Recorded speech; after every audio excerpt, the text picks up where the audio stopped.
Good morning dear students. तो बेटे आज की क्लास शुरू कर रहे हैं। देखो आज हमने लास्ट क्लास में क्या किया था, हमने लॉरेंस ट्रांसफॉर्मेशंस के बारे में पढ़ा था। तो आज उन्हीं का यूज़ करके हम एक और टर्म के बारे में पढ़ेंगे, वो है लेंथ कॉन्ट्रैक्शन। देखो ये वो वाली बात होगी कि हजम नहीं हो रही है, ये वही है कि भाई जो लेंथ है ना, इन स्पेशल थ्योरी ऑफ रिलेटिविटी हम ये पढ़ेंगे कि लेंथ भी कॉन्ट्रैक्ट करती है, मतलब कम होती है। जितनी एक्चुअल लेंथ है उससे हमें ऑब्जर्व कम लेंथ होती है। ठीक है, ये कब पॉसिबल है? देखो स्पेशल थ्योरी ऑफ रिलेटिविटी के हमने क्या पढ़ा था, हमने दो पोस्टुलेट्स पढ़े थे। फर्स्ट पोस्टुलेट्स तो क्या थे कि जो हमारे न्यूटन्स के लाज हैं वो सारे लाज वैलिड हैं in inertial frame of references. ठीक बात है। सेकंड हमारा क्या था कि जो वेलोसिटी ऑफ लाइट है वो इनवेरिएंट है, मतलब वो ऑल फ्रेम ऑफ रेफरेंस के रिस्पेक्ट में क्या है, सेम रहती है, वो चेंज नहीं होती है। मतलब ईथर नाम की कोई भी फ्रेम ऑफ रेफरेंस एग्जिस्ट नहीं करता है। ठीक है, देखो इन 1986 में न्यूटन सर ने न्यूटन लॉ हमें दिए थे। ठीक है, और वो वैलिड होते हैं। कब वैलिड होते हैं? In all inertial frame. Inertial non inertial frame के बारे में बहुत बातें कर चुकी हूँ। इन इनर्शियल फ्रेम, ठीक है, इसमें सारे क्या होते हैं, वैलिड होते हैं। अब लेंथ कैसे कॉन्ट्रैक्ट करती है इस बारे में समझो। इसका मतलब क्या है, अगर मान लो आप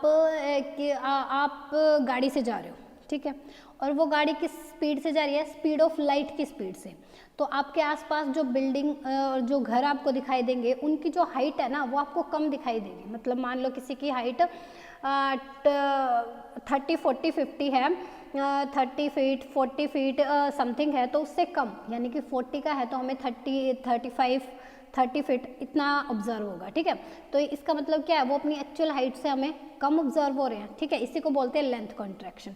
ठीक है, इसको एक एग्जाम्पल से समझो।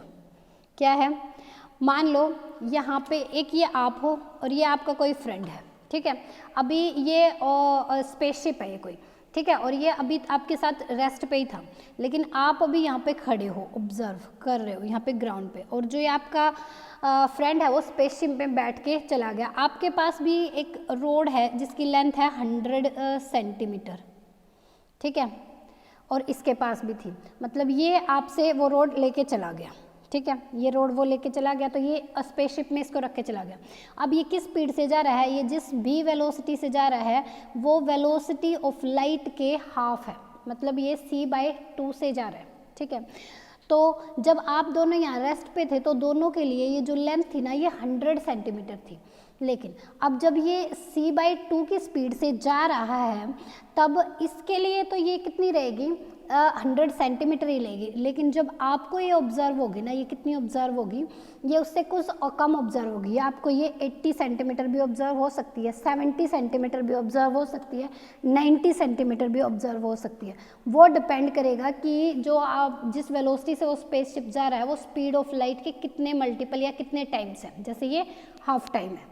ठीक है, यानी कि अगर हमारी जो स्पीड है वो वेलोसिटी ऑफ लाइट उसमें ना हो और जिस स्पीड से हम जा रहे हैं वो 0 हो तो हमें 100 सेंटीमीटर, अगर स्पीड ऑफ लाइट की 50% है तो हमें क्या है 70 सेंटीमीटर, अगर 75 सेंटीमीटर ऑफ c है तो 40 सेंटीमीटर ऑब्जर्व होगी, अगर 80 सेंटीमीटर है तो 30। मतलब लेंथ क्या हो रही है, क्या हो रही है, ये कॉन्ट्रैक्ट हो रही है लगातार। ठीक है, ये तो था इसका कॉन्सेप्ट कि कैसे कॉन्ट्रैक्ट होती है, ये एक्चुअल है भाई। ठीक है, अगर हमें ये डेली लाइफ में ये चीज़ें क्यों नहीं ऑब्जर्व होती, क्योंकि स्पीड ऑफ लाइट से हम जो अपने व्हीकल वगैरह उनको नहीं चलाते। हम कितनी स्पीड चला लेंगे, 200 किलोमीटर पर आवर, हद है ना, 120, 150 इतना ही होता है, तो इतना हम चलाते हैं, तो उस पर हमें जो ये लेंथ ऑफ कॉन्ट्रैक्शन है ये फील नहीं होता है।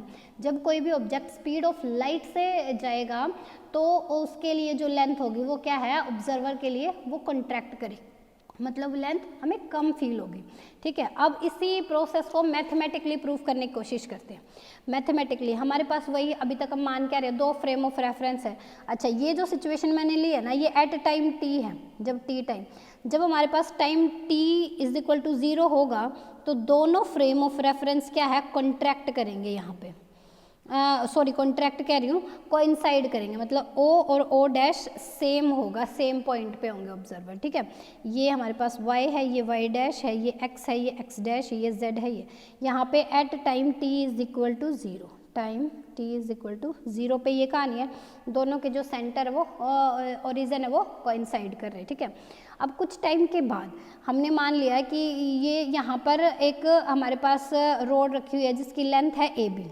अच्छा, ये एक फ्रेम हमारे पास S है, एक हमारे पास फ्रेम S डैश है, इसका जो ओरिजिन है वो है O, इसका जो ओरिजिन है वो है O डैश। इतनी बात क्लियर हुई, ठीक है। यहाँ पे एक लेंथ रखी है, तो यहाँ से लेकर इस लेंथ के इस एंड तक जो हमने डिस्टेंस लिया वो लिया x1, ठीक है। यहाँ से लेकर इस B वाले एंड तक हमने एक डिस्टेंस लिया वो है x2, तो मैं x2 माइनस x1 करूँगी, x2 माइनस x1 करूँगी तो मेरे पास AB लेंथ की वो रोड नहीं आ जाएगी, ठीक है। इसी तरह मेरे पास ये क्या है, x1 डैश लिया मैंने, इतना ये क्या लिया x2 डैश। अब x2 डैश और x1 डैश करूँगी तो मेरे पास क्या लेंथ आ जाएगी, AB आ जाएगी ना। जो x1 और x2 है ये किसके रिस्पेक्ट में है, O ऑब्जर्वर के रिस्पेक्ट में है। जो x2 डैश है और x1 डैश है ये किसके रिस्पेक्ट में है, O डैश ऑब्जर्वर के रिस्पेक्ट में, ठीक है। तो हमारी जो ओरिजिनल लेंथ थी ना वो तो ये है, मतलब इस ऑब्जर्वर के रिस्पेक्ट में ही तो ओरिजिनल लेंथ आएगी, वो क्या हमारी L नोट है मान लो जो प्रॉपर, और यहाँ पे जो हमने ऑब्जर्व की वो मान लो L है, ठीक है। तो क्या है, L naught is equal to में x2 माइनस x1, ध्यान से समझने की कोशिश करो। यहाँ तक इस एंड तक जो लेंथ है वो है x2, इस एंड तक जो लेंथ है वो है x1। क्या मैं x2 माइनस x1 करूँगी तो मेरे पास AB नहीं आ जाएगा, ठीक है भैया आएगी।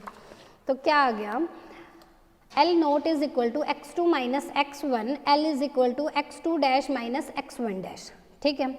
अब अकॉर्डिंग टू लॉरेंस ट्रांसफॉर्मेशन, ये जो इक्वेशन हम लॉरेंस ट्रांसफॉर्मेशन इक्वेशन में निकाल के आए थे, x is equal to x dash plus v t dash divided by root of 1 minus v square by c square, ठीक है।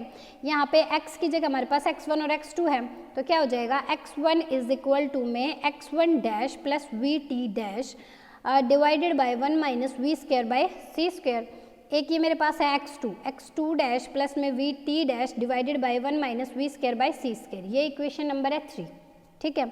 अब जो ओरिजिनल जो प्रॉपर लेंथ थी वो मेरी क्या थी, L नोट थी, वो क्या है x2 माइनस x1। अब मैं यहाँ पे पुट करूँगी ये दोनों वैल्यू, तो मेरे पास क्या आ जाएगा, ये हमारे पास ओरिजिनल लेंथ आ जाएगी, वो इस वैल्यू से आएगी, मतलब तो मेरे पास क्या आ गया, ये क्या है, मेरे पास ये क्या हो जाएगी, x2 डैश माइनस x1, इसको सोल्व आउट करेंगे तो क्या हो जाएगा, x2 dash minus x1 dash we और ये वी प्लस माइनस हो जाएगा, ये तो कैंसिल आउट हो जाएंगे ना, तो ये क्या आ जाएगा मेरे पास, under the root 1 minus v square by c square. इसको जब एलसीएम लेके सोल्व करेंगे तो ये आ गया L नोट के इक्वल, यहाँ से आ गया मेरे पास L naught x2 dash minus x1 dash किसके इक्वल है, L के इक्वल, तो L divided by 1 minus v square by में सी स्क्वायर, ये मेरे पास फॉर्मूला आ गया किसका, लेंथ कॉन्ट्रैक्शन का, ठीक है।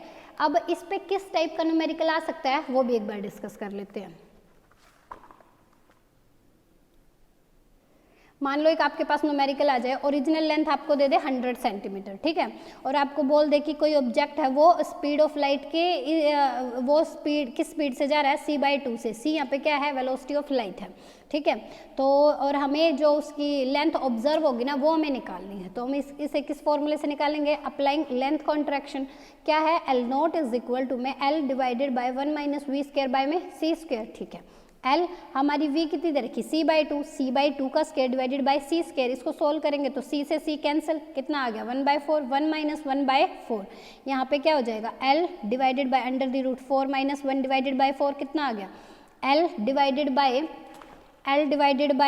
रूट 3/4। अच्छा ये क्या लिख सकते हो, L divided by root 3 into में डिवाइडेड बाय 2, वो क्या पहुँच गए, ऊपर पहुँच जाएगा, तो क्या आ गया L naught is equal to में L इंटू में 2 divided by root 3। L naught कितना दे रखा है, 100 दे रखा है, तो कितना आ जाएगा 100 इज इक्वल टू में 2L डिवाइडेड बाई में रूट 3, ठीक है भाई। अब L इज इक्वल टू कितना आ गया, ये L की वैल्यू हमें निकालनी है 100, रूट 3 कितना होता है, रूट 3 हमें पता है ना 1.731 समथिंग होता है, ठीक है, 1.73 के करीब मैंने ले लिया, ये मेरे को 100 दे रखा है, ये 2 से कैंसिल आउट हो गया, कितना आ गया 50, ठीक है। तो अब इसकी मल्टीप्लाई करूंगी मैं 50 से, तो क्या आ जाएगा मेरे पास 86.4 सेंटीमीटर। ओरिजिनल लेंथ कितनी थी 100 सेंटीमीटर, हमें ऑब्जर्व कितनी हो रही है 86.4 सेंटीमीटर। कब ऑब्जर्व होगी? जब वेलोसिटी ऑफ लाइट के हाफ की स्पीड से हम मूव करेंगे। ठीक है भाई, इतनी बात क्लियर हुई। ये हमारे पास क्या आ गई? ये आ गई मेरे पास ऑब्जर्वेबल लेंथ, ऑब्जर्वेबल लेंथ। ठीक है, इतनी बात तुम्हें क्लियर हुई? ठीक है, तो ये लेंथ कॉन्ट्रैक्शन वाला जो टॉपिक है काफ़ी इंपॉर्टेंट है, आपको ध्यान से पढ़ना है। ठीक है, पढ़ते रहिए। All the very best, thank you.